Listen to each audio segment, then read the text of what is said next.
राष्ट्र सर्वप्रथम राष्ट्र सर्वप्रथम राष्ट्र सर्वप्रथम राष्ट्र सर्वप्रथम राष्ट्र सर्वप्रथम की बात ललित सुमन के साथ कार्यक्रम में नेशनल टीवी चैनल सर्वधर्म संगम पर आप सभी राष्ट्रवासियों का हार्दिक स्वागत है।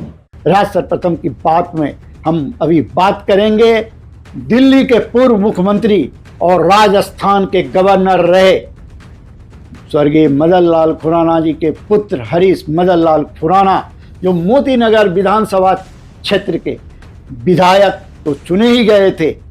दिल्ली सरकार द्वारा उन्हें डीडीसी का चेयरमैन भी सेंट्रल डिस्ट्रिक्ट का बनाया गया है। इनके कंधे पर बहुत बड़ी जिम्मेवारी दिल्ली सरकार द्वारा लादी गई है और दिल्ली वालों ने तो पहले ही इन्हें दिल्ली के शेर कहे जाने वाले मदन लाल खुराना जी के पुत्र के रूप में यहाँ से विधायक चुनकर जिम्मेवारी सौंप रखी है। हरीश जी, आपका स्वागत है नेशनल टीवी चैनल सर्वधर्म संगम पर। बहुत बहुत धन्यवाद।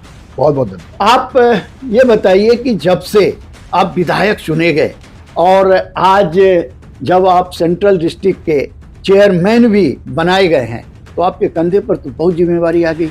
देखिए, मैं सबसे पहले तो आपके चैनल के माध्यम से माननीय मुख्यमंत्री रेखा गुप्ता जी का और अपने शीर्ष नेताओं का धन्यवाद करूंगा कि उन्होंने मुझे इस लायक समझा कि एक जिम्मेवारी जो डिस्ट्रिक्ट की जो चेयरमैन होता है, उसमें बहुत सारी चारों विधानसभाएं जो हमारे रेवेन्यू जोन की आती हैं, उसकी एक जिम्मेवारी दी है कि कोऑर्डिनेशन का काम किया जाए। लेकिन मूलतः कहते हैं ना कि मेरा जो प्यार है वो तो मोती नगर विधानसभा ही है।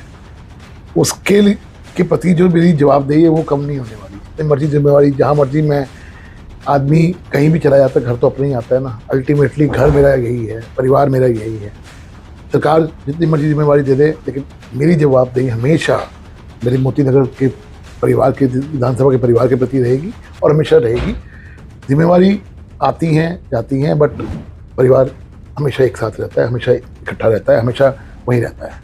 हरीश जी, बहुत बड़ी बात आप कह रहे हैं, जो कि आपने इसे एक परिवार के रूप में माना है। और खुराना जी तो पूरे दिल्ली को ही अपना परिवार कहते थे, अपना बगिया कहते थे, उसे अपना माली, और पूरे विधानसभा के साथ साथ अपने इस प्रदेश को वो मंदिर का दर्जा दे करके अपने को पुजारी मानते थे। आप उसी पद पर चल रहे हैं। आप सुबह से लेकर के शाम तक उसी प्रकार से लोगों से मिल रहे हैं, छोटे छोटे समूहों में मिल करके, वेलफेयर एसोसिएशन के साथ मिल करके। जो देखने को आता है, जो सोशल मीडिया पर अगर कोई खोले तो सबसे ज़्यादा जो है हरीश मदन लाल खुराना कहीं ना कहीं उद्घाटन करते हुए नजर आते हैं। देखिए, मैंने शुरू से ही पिताजी जो करते थे उन्हीं को देखते हुए जब हम बड़े हुए देख रहे हैं, उसी के उनके जो कार्यशैली है उन्हीं पे अपनाने की कोशिश की है। वो सुबह 7, साढ़े 7 बजे 8 बजे बैठ जाते थे और लोगों के प्रति, लोगों की समस्याओं को वहीं तुरंत, मेन बात है तुरंत वहीं फ़ोन करके वहीं पे जिसको भी ऑफिसर को करना होता था करते थे। वही पत्ती, वही जो कहते हैं जीन्स तो वही है, वही कर रहा हूँ। सुबह मैं 8, साढ़े 8 बजे बैठ जाता हूँ, लोगों के साथ, लोगों से मिलना, लोगों से जुलना होता है। शनिवार को राउंड करता हूँ। संडे भी छुट्टी नहीं होती। जनरली लोग संडे छुट्टी रखते, संडे में छुट्टी नहीं होती। संडे मेरा जनरली RWS के, मैं कहता हूँ कि RWS अपनी मीटिंग रखवा ले, वहाँ चले जाते हैं, बैठ जाते हैं, इनका इनपुट ले लेते हैं। कोशिश मेरी यही है कि जो मोती नगर आइडियल क्षेत्र होता था पूरी दिल्ली में विकास के मामले में, एक टाइम पे मेरे पिताजी मुख्यमंत्री थे तो दिल्ली की सबसे बढ़िया क्षेत्रों में से मोती नगर विधानसभा किया जाता। मेरा टारगेट ये है कि अगले 1-2 साल के अंदर लोग कहें कि यार मज़ा आता है मोती नगर विधानसभा के अंदर जाने में, कीर्ति नगर, मानसरोवर गार्डन जाने में, मन पंजाबी बाग जाने में मज़ा आएगा। ये मेरा टारगेट है और उस टारगेट पर मैं जेन्युइन बोल रहा हूँ, दिल से, ईमानदारी से लगा हुआ हूँ। और कोशिश मेरी ये है कि लगभग 1-1.25 साल हो गया, कोशिश ये है कि अगले 1-1.5 साल के अंदर चीज़ें सबको नजर आनी शुरू हो जाएगी।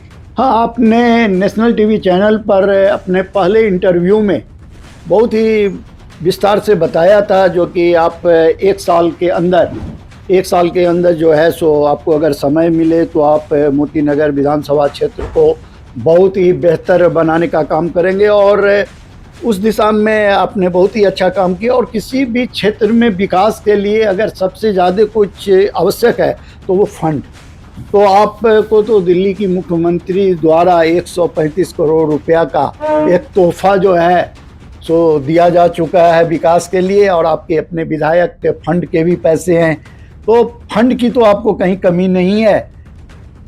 देखिए, दिल्ली के मुख्यमंत्री ने मुझे हमें डे 1 कहा था, विधायक काम करते जाए, फंड की चिंता नहीं होगी। और मैं फॉर्चुनेट हूँ, मैं अपने आप को लकी मानता हूँ कि राष्ट्रीय नेतृत्व का प्यार मेरे ऊपर रहा, दिल्ली के नेतृत्व का, मुख्यमंत्री का प्यार मेरे ऊपर रहा। तो उन्होंने, मैंने जो जो काम उनको बताए, वो अब फंड तो आ ही गए हैं। अब आप देखना शुरू करेंगे सड़कों, अब ज़मीनी स्तर पे, क्योंकि आप एक निर्भीक पत्रकार हैं, ईमानदार पत्रकार हैं, आप ग्राउंड रियलिटी आप देखते आते हैं, आप खुद देख रहे होंगे कि अब बहुत सारी जगह पे काम, कुछ चीज़ों पे चल रहे हैं, कुछ जगहों पे स्टार्ट हो गए हैं, कुछ जगहों पे कंप्लीट हो गए हैं, बहुत सारी जगह पे काम काफ़ी तेज़ी से चल रहे हैं। अब जैसे हमने एक फुट ओवर ब्रिज का वादा किया था, फुट ओवर ब्रिज जो एक बहुत बड़ा, कहते हैं कि इस क्षेत्र के लिए ज़रूरी चीज़ थी, जो किचनर मेट्रो स्टेशन के बाद, तो काम बहुत तेज़ी से चल रहा है। मैंने एक प्रॉमिस किया था एक सिंथेटिक ट्रैक बनवाने का ईस्ट पंजाबी बाग के अंदर, जो ढींगरा पार्क है, जिसको मेरे पिताजी ने डेवलप किया था, उसको काम बहुत तेज़ी से चल रहा है। दिल्ली के अंदर, मेरी मोती विधानसभा के अंदर बहुत सारी जगह पे सीवर के काम या तो हो चुके हैं, या होने वाले हैं, या शुरू हो चुके हैं। जैसे गोल चक्कर, रमेश नगर गोल चक्कर के पास ड्रेनेज सिस्टम बहुत बुरी हालत में था, वो काम चल रहा है। कीर्ति नगर में एन ब्लॉक के अंदर काम, पानी की लाइन डल चुकी है। करमपुरा में बहुत सारी जगह पे पानी की लाइनें और सीवर की लाइन डल चुकी हैं। सड़कों का 70% मेरी विधानसभा की सड़कों के वर्क ऑर्डर हो चुके हैं। जो बिटुमेन की सड़कें होती हैं, काली जंटेल्स की सड़कें होती हैं, उनका वर्क ऑर्डर हो चुका है। बट अनफॉर्चुनेट, क्योंकि ये वॉर चल रही है ईरान और अमेरिका की, उसकी वजह से बिटुमेन जो है, क्योंकि वो एक पेट्रोकेमिकल है, उसकी वजह से एक समस्या जो आ रही है, बिकॉज उसके रेट थोड़े से ज़्यादा और अवेलेबिलिटी कम होने की वजह से तो काम वो कुछ टाइम के लिए हेल्ड अप हुआ, बट वर्क ऑर्डर हो चुकी है पूरी विधानसभा के लिए। तो अगर वो काम आज शुरू हो चुका होता तो 70% ऑफ माई सड़क, मेरी विधानसभा की 70% सड़कें बन के तैयार हो चुकी होती। वो काम थोड़ा डिले है वो, लेकिन मुझे उम्मीद है कि बहुत जल्दी ये सब जो समस्या है वो भी दूर हो जाएंगी, और अगले कुछ दिनों के अंदर आप दिल्ली के अंदर देखेंगे, मेरी विधानसभा के अंदर देखेंगे, ऑलमोस्ट सड़कें सारी बनकर तैयार हो जाएंगी। तो मेरा फोकस जो था, जो फर्स्ट ईयर का फोकस था, सीवर, पानी और सड़क, ये जो बेसिक इंफ्रास्ट्रक्चर है, उसको कहीं ना कहीं स्ट्रीमलाइन लाने में। जैसे मैंने आपको एक पिछली बार, मुझे याद है आपको मैंने बताया था कि 11 साल से 14 साल से ट्रंक सीवर, जो हमारा मेन ट्रंक लाइन है, हाँ, उसकी सफाई नहीं हुई थी। उसका काम शुरू हो चुका है, लगभग 3 महीने से काम चला है, लेकिन वो चूंकि काम थोड़ा स्लो इसलिए चल रहा है कि वो मैनुअल काम करना पड़ रहा है, वहाँ अंदर घुस के काम करना पड़ रहा है, क्योंकि बहुत बुरी हालत में है। वो काम चल रहा है।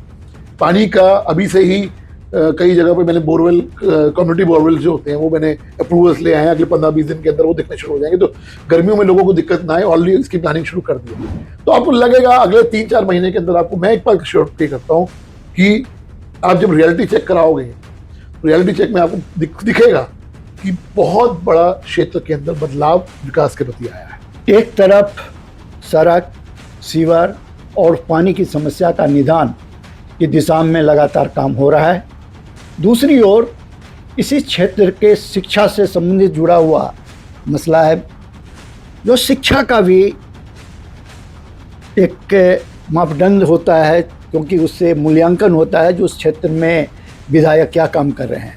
तो इस क्षेत्र के जो विद्यालय हैं, चाहे वो संस्कृत के विद्यालय हैं या गवर्नमेंट एमसीडी का विद्यालय, चाहे दिल्ली सरकार का, तो उसमें जो विकास की एक गति देखने को मिलनी चाहिए, वो नज़र नहीं आ रही। कई चीज़ें, मेरा पहला साल का फोकस, मैं ऑनेस्टली बताऊँ, मैं ऑनेस्ट बात कर रहा हूँ आपसे, मेरा पहला साल का फोकस था सिर्फ बेसिक इंफ्रास्ट्रक्चर। लोग परेशान थे, दुखी थे, सीवर ओवरफ्लो से दुखी, पानी गंदे से दुखी, सड़कें नहीं थी, मेरा पहला साल फोकस था। लेकिन इस साल जो बेसिक चीज़ें हैं शिक्षा के ऊपर, मैंने एक ऑलरेडी 2-3 चीज़ें पाइपलाइन में हैं। स्कूल हमारे अच्छे हों, सुंदर हों, मजबूत हों, उसके लिए प्रति चल रहा है। स्पोर्ट्स, मेरे बच्चे जो हैं वो अच्छी जगह खेलने जाएं, उसके प्रति मैंने ऑलरेडी 3-4 जगह पे स्पोर्ट्स की फैसिलिटीज़ का प्रोग्राम ऑलरेडी प्लानिंग स्टेज में जा चुका है, एस्टिमेट स्टेज में जा चुका है। तो आपको नज़र आएगा 3-4-6 महीने के अंदर वो काम नज़र आएगा। जैसे आपने बात करी संस्कृत विद्यालय की, मैंने एक प्रॉमिस उनको किया कि उनका जो बेसिक इंफ्रास्ट्रक्चर है उसको ठीक करके मैं दिखाऊंगा। ऑलरेडी मैंने उनको, अपने अफसरों को बोल दिया कि उसका एस्टीमेट बना के, जैसे वो बेंचेस नहीं है, बेंचेस बनाने का मैंने उनको एक वादा किया कि मैं उनको बेंचेस दूंगा, और जो मूलभूत उनकी जो सुविधाएं हैं अच्छे विद्यालय के लिए, वो मैंने ऑलरेडी प्रॉमिस किया हुआ। वो स्टेजेस बनेंगे अगले हफ्ते 10 दिन के अंदर एमसीडी के द्वारा, क्योंकि एमसीडी की नोडल एजेंसी होती है, उसके द्वारा मैं इसको आगे बढ़ा रहा हूँ।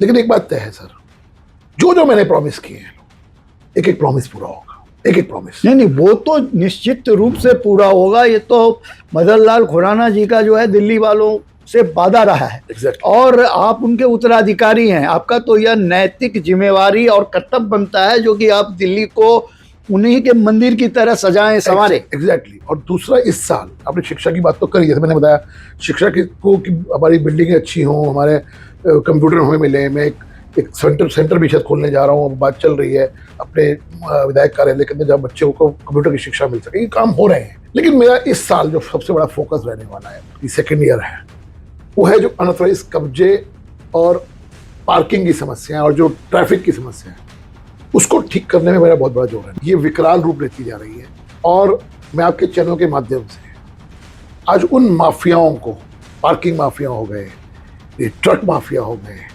उनको एक वार्निंग दे रहा हूँ, या तो सुधर जाओ, तो मैं सुधार दूंगा तुम लोगों को। और बड़ी बात बोल रहा हूँ, एक्शन आपने देखा होगा पिछले 4 दिन में ट्रकों के ऊपर एक एक्शन शुरू हुआ है। मैं हर एक जो कहते हैं ना स्टेक होल्डर है, चाहे मार्केट एसोसिएशन के लोग हों, अभी बेचे दाना एसोसिएशन के लोगों से मिला, आपके फर्नीचर मार्केट वालों से मिला, मैंने उनसे रिक्वेस्ट करी है, इस सड़क पे जो सदगुरु रामदास मार्ग जो हमारी सड़क है, उस पे आपके ट्रक और कमर्शियल व्हीकल अगर खड़े हुए तो मैं एक्सेप्ट नहीं करूँगा। इसलिए आपसे निवेदन करूँगा कि आप लोग मिलजुल के उनको अंदर ले जाओ, क्योंकि मुझे रोड साफ चाहिए। रोड पे जो अधिकृत आपके ट्रक्स खड़े रहते हैं, ऐसा लगता है ट्रांसपोर्ट नगर में आ गए। उनसे मैंने निवेदन किया और वो मुझे खुशी है कि उन्होंने बात को मेरे माना है और जो हमने स्टेप्स उठाने की बात करी है उसमें उन्होंने अपना योगदान देने की बात करी है। 2-4-5 दिन का टाइम और मांगा है, मैं उनसे 1 हफ्ता 10 दिन और बाद बैठ के फिर मिलूंगा।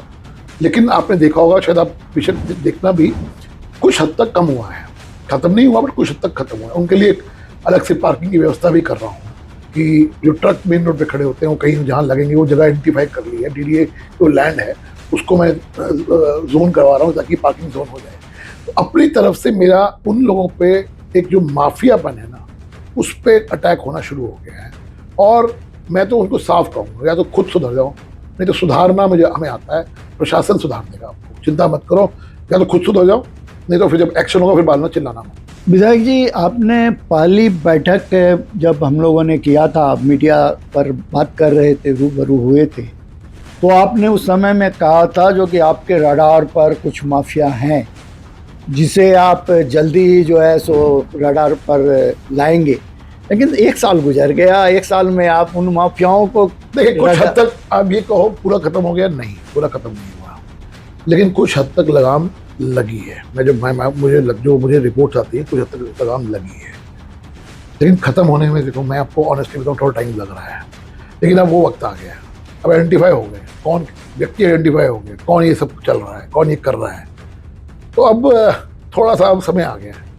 वो पहले उन्होंने कोशिश करी कि निकल जाएंगे, वो निकल नहीं पाए। अब वो दिख गया है कि कौन व्यक्ति है, आइडेंटिफाई हो गए। मतलब ये उम्मीद रखूं जो इस आने वाले 6 महीने के अंदर जो है सो वो इन माफियाओं के आप ही मुझे सर्टिफिकेट दोगे अगली बार कि दिल्ली के अंदर, मेरी मोतीनगर विधानसभा के अंदर ट्रैफिक की व्यवस्था, जो ट्रैफिक माफिया है जो अनधिकृत कब्जे कराता है, उस माफिया पे लगाम लगे। आप मुझे सर्टिफिकेट दोगे, ऑन चैनल बोल रहा हूँ, आप सर्टिफिकेट दोगे कि हाँ भाई लगाम लगी है या नहीं लगी, फिर बैठूंगा आपके साथ और मुझे यकीन है लगेगी। अभी पीछे जब आप यातायात की समस्या को लेकर डीसीपी ट्रैफिक को बुलाया था और ट्रैफिक के सारे कर्मचारी आपके साथ थे, आप लगातार जिस प्रकार से आपने ट्रैफिक पर मेहनत किया है, खास करके मायापुरी चौक से लेकर के और कीर्तिनगर मेट्रो स्टेशन तक जो रामसी मार्ग है, या आपने फन सिनेमा से लेकर के यहाँ रमेश नगर लालबत्ती तक, मतलब इन सड़कों पर सुचारू रूप से व्यवस्था चलाने के लिए आपने जो प्रयास किया है, शायद इतनी मेहनत किसी विधायक ने आज तक नहीं किया।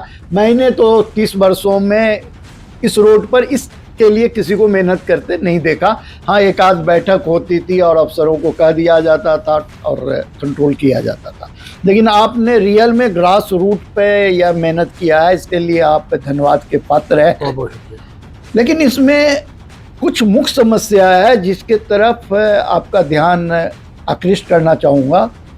जो एशिया की सबसे बड़ी टिम्बर मार्केट है, एशिया की सबसे बड़ी फर्नीचर मार्केट है, प्लास्टिक दाना है, कीर्तिनगर इंडस्ट्रियल इलाका है। बिल्डर माफिया जो है सो इन मार्केटों में प्रवेश कर चुका है और छोटे छोटे जो प्लॉट है उनके ऊपर 3-3 मंजिल, 4-4 मंजिल, 5-5 मंजिल कमर्शियल बिल्डिंगें वो खड़ी कर दे रहा है। और उसके छत पर पॉल्यूशन के कार्य जो है, पेंटिंग पॉल्यूशन वाला जो प्रतिबंधित है वो जो है, पॉलिश का काम किया जा रहा है।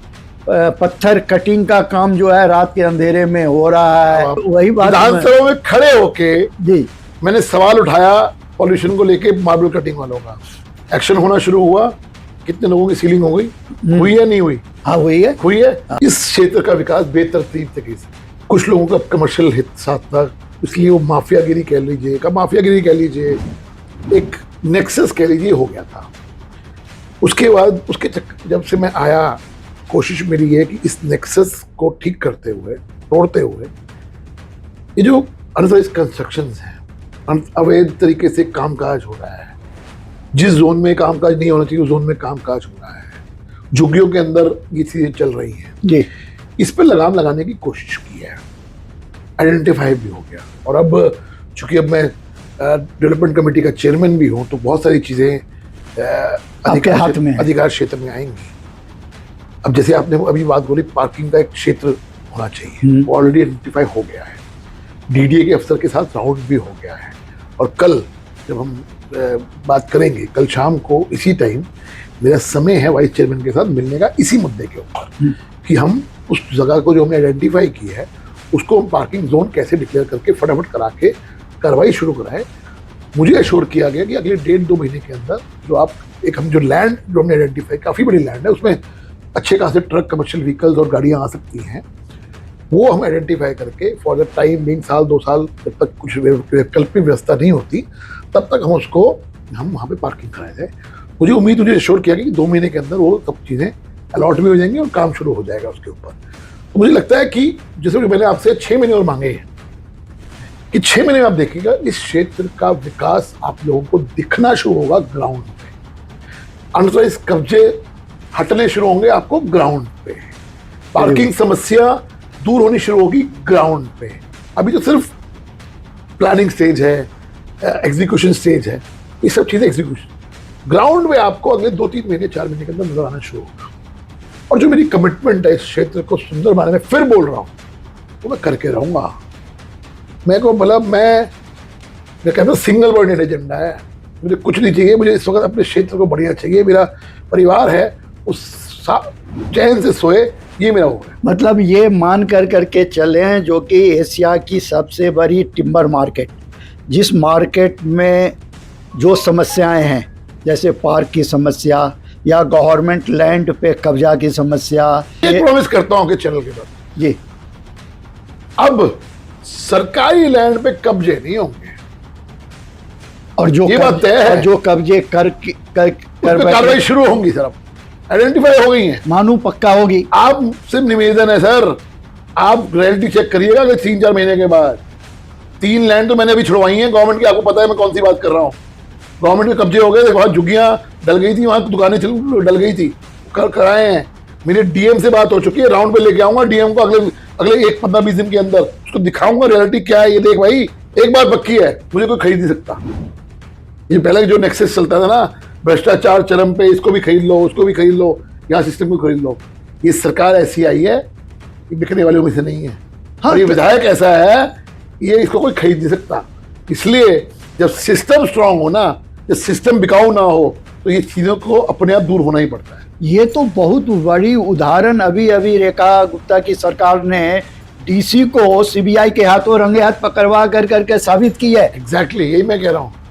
इसलिए अब इस जो नेक्स्ट जो आप कह रहे हो ना, उनको समझ में आ गई कि ये हरीश खुराना जो यहाँ के विधायक है उसको खरीद नहीं सकते। तो अब बिकोगे क्यों? क्योंकि आपका तो इतिहास ही है मदनलाल खुराना जी को। इसलिए मैं कह रहा हूँ कि मुझे अब तुम जरा अपना बोरिया बिस्तर बांधने की तैयारी कर लो, किसी और क्षेत्र में जाना, यहाँ से आपका बोरिया बिस्तर बैग, अनरेस कब्जे, गवर्नमेंट लैंड पे कब्जे, अनऑथराइज्ड कंस्ट्रक्शंस, इन सब पे बेतरतीब से जो आप लोग दिल्ली मेरी विधानसभा का बेड़ा गर्क किया ना, वो होने वाला है। बैक लाइनों पे सबसे बड़ी चीज है सर्विस लाइन, बैक लाइन, इन सारे चीजों पर कब्जा होता सिस्टम को ठीक करने में टाइम तो लगता है ना सर। हाँ, वो तो लगता है। बहुत बहुत धन्यवाद हरीश मदनलाल खुराना जी। अब अभी आप देख रहे थे नेशनल टीवी चैनल सर्वधर्म संगम पर विधायक हरीश मदनलाल खुराना की बेबाक बातें आपने सुना, जो किस प्रकार से उन्होंने कहा कि माफियाओं होशियार, अब मोतीनगर विधानसभा क्षेत्र में नहीं चलेगा गुंडा राज। आप अन्य खबरों के लिए बने रहे नेशनल टीवी चैनल सर्वधर्म संगम पर। राष्ट्र सर्वप्रथम, वंदे मातरम, जाग उठा है भारत। अभी समय है एक ब्रेक का, हम चलते हैं ब्रेक पर, आप कहीं जाए नहीं, छोटा सा ब्रेक। श्रेया फर्निशिंग लेकर आया है आपके लिए होम कलेक्शन, जिसमें आपको मिलता है upholstery fabric, designer curtains, home and office decoratives, carpets and sofa cover कम से कम दाम में कीर्ति नगर में आपके लिए उपलब्ध है। Kamal Buildtech Private Limited, fulfilling promises. With our professional team and experience of delivering projects, in past we guarantee you peace of mind and top quality work in an affordable price. और अधिक खबरों के लिए आप हमारे YouTube channel दैनिक India दर्पण को अभी सब्सक्राइब करें और नोटिफिकेशन के लिए बेल आइकन को प्रेस करना ना भूलें। राष्ट्र सर्वप्रथम की बात कार्यक्रम में ब्रेक के बाद एक बार फिर आप सभी राष्ट्रवासियों का स्वागत है। तमिलनाडु में सरकार गठन पर गतिरोध बना हुआ है, क्योंकि राजभवन ने स्पष्ट किया है कि विजय की टीवीके समेत किसी भी दल को 118 विधायकों का समर्थन पत्र दिखाने पर ही सरकार बनाने का निमंत्रण मिलेगा।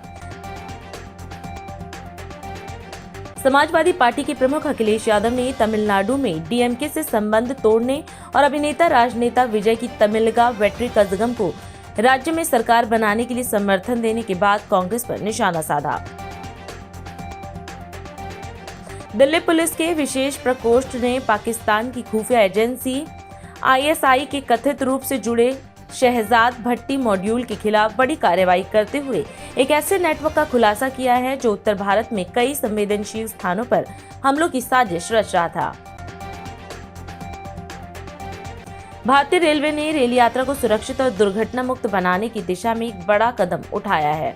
फिरोजपुर डिवीजन के बाकी बचे 1012 किलोमीटर मार्ग पर 241 करोड़ रुपए की लागत से कवच सुरक्षा प्रणाली लगाई जाएगी। केंद्रीय गृह मंत्री अमित शाह के साथ उड़ीसा के मुख्यमंत्री मोहन चरण मांझी भी बैठक में पर्यवेक्षक के रूप में मौजूद रहेंगे। तमिलनाडु की राजनीति इस समय एक अभूतपूर्व संवैधानिक और राजनीतिक मोड़ पर खड़ी है। तमिलनाडु स्कूल शिक्षा बोर्ड के शुक्रवार को कक्षा 12वीं की बोर्ड परीक्षाओं के परिणाम घोषित कर दिए गए। इस वर्ष राज्य का कुल उत्तीर्ण प्रतिशत 95.3 दर्ज किया गया।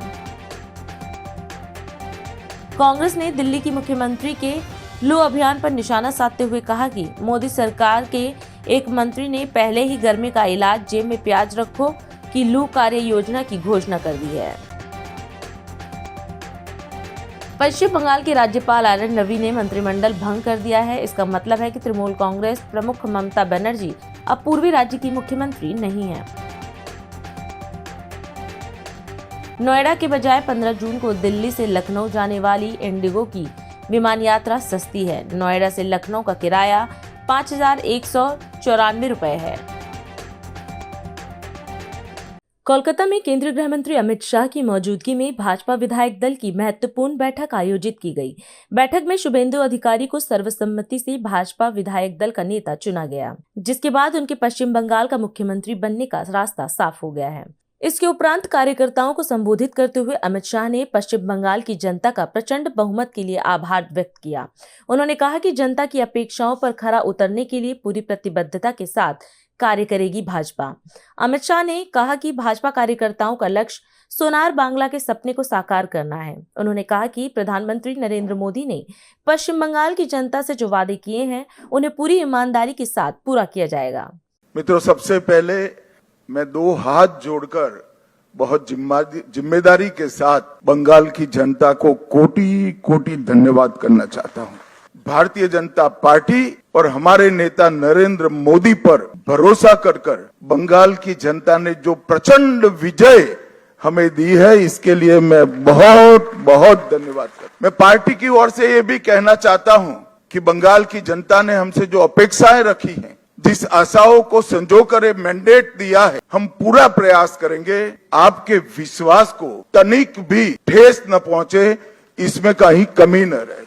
हम सब भारतीय जनता पार्टी के कार्यकर्ताओं का दायित्व है कि हर नई सोनार बांग्ला के लक्ष्य को लेकर हम चले और बंगाल की जनता की अपेक्षाओं को पूर्ण करें। और हम सबका दायित्व है कि मोदी जी ने जो वादा दिया है बंगाल की जनता को, इसको पूरा करने के लिए हम हमारा सर्वश्रेष्ठ बंगाल की जनता को अर्पित करें, समर्पित करें। बंगाल की संस्कृति और बंगाल की परंपरा को 5 दशक से विदेशी विचारों से प्रभावित शासन से मुक्त कर फिर से एक बार रामकृष्ण ठाकुर, विवेकानंद, महर्षि अरविंद और कवि गुरु टैगोर की कल्पना का बंगाल बनाने की दिशा में हम आगे बढ़े। 100 साल की वैचारिक यात्रा के बाद गंगोत्री से गंगा सागर तक हर जगह पर आज भारतीय जनता पार्टी की सरकार बनी है। ये हम सब के लिए बहुत आनंद का विषय है। 1950 से जिस विचार की यात्रा को लेकर हम निकले और जिसके नेतृत्व में निकले, श्यामा प्रसाद मुखर्जी के नेतृत्व, उनकी ही जन्मभूमि में 1950 के बाद आज 2026 में श्यामा प्रसाद जी की ही पार्टी की सरकार बन रही है। ये भी बहुत महत्वपूर्ण है। भारत सरकार बंगाल के विकास के लिए ढेर सारे प्रयास करती रही। मोदी जी लोकप्रिय हो जाएंगे ये डर से दीदी ने होने नहीं दिया। आज बहुत समय के बाद एक दिन आया है कि नीचे भी कमल है, ऊपर भी कमल है। अब विकास को कोई नहीं रोक सकता। और शुभेंदु भाई को बहुत बहुत शुभकामनाएं देता हूं कि आप सफल होइए और बंगाल के जनता के पूरी आकांक्षाओं को, आशाओं की पूर्ति का आप माध्यम बनिए। और देश भर के हजारों कार्यकर्ताओं ने बंगाल चुनाव में प्रधानमंत्री जी से लेकर हम बूथ के अध्यक्ष तक सभी ने मेहनत की है। इस सभी का बहुत बहुत धन्यवाद। चंडीगढ़ में विभिन्न जन कल्याणकारी योजनाओं के तहत लाभार्थियों को राशि वितरण कार्यक्रम आयोजित किया गया, जिसमें हरियाणा के मुख्यमंत्री नायाब सिंह सैनी शामिल हुए। मुख्यमंत्री ने कहा कि राज्य सरकार पारदर्शी तरीके से योजनाओं का लाभ सीधे लाभार्थियों के खातों में पहुंचा रही है। उन्होंने बताया कि लाडो लक्ष्मी योजना की 7वीं किश्त जारी कर दी गई है। इस योजना के तहत आज करीब 9 लाख महिलाओं के खातों में 205 करोड़ रुपए की राशि हस्तांतरित की गई है। मुख्यमंत्री ने कहा कि महिलाओं को आर्थिक रूप से सशक्त बनाना प्रधानमंत्री नरेंद्र मोदी का विजन है और हरियाणा सरकार इस संकल्प को पूरा करने के लिए लगातार काम कर रही है। उन्होंने कहा कि महिला सशक्तिकरण के माध्यम से समाज और राज्य दोनों को मजबूती मिलेगी। आज सबसे पहले हमने लाडो लक्ष्मी योजना की 7वीं किस्त जारी करते हुए मुझे खुशी हो रही है कि बहनों को जो ये लाभ पहुंच रहा है, आदरणीय प्रधानमंत्री जी का जो एक विजन भी है, महिला सशक्तिकरण, आर्थिक रूप से मजबूत करना, प्रधानमंत्री जी के उस विजन को साकार करने में हमारी सरकार वो लगी हुई है। इस योजना के तहत आज 9,76,000 लाभार्थी बहनों के खाते में आज 205 करोड़ रुपया अभी जारी हुआ है। ये महिलाओं को आर्थिक रूप से सशक्त करने का एक बड़ा आदरणीय प्रधानमंत्री जी का इनिशिएटिव था और हमारे संकल्प पत्र का ये महत्वपूर्ण मुद्दा था। जैसा आप सबको मालूम भी है कि इस योजना का शुभारंभ हमने दीनदयाल लाडो लक्ष्मी ऐप बना करके पंडित दीनदयाल उपाध्याय जी के 109वें जन्मदिन के अवसर पर इसका ये शुरू किया था। और अधिक खबरों के लिए आप हमारे YouTube चैनल दैनिक इंडिया दर्पण को अभी सब्सक्राइब करें और नोटिफिकेशन के लिए बेल आइकन को प्रेस करना ना भूलें।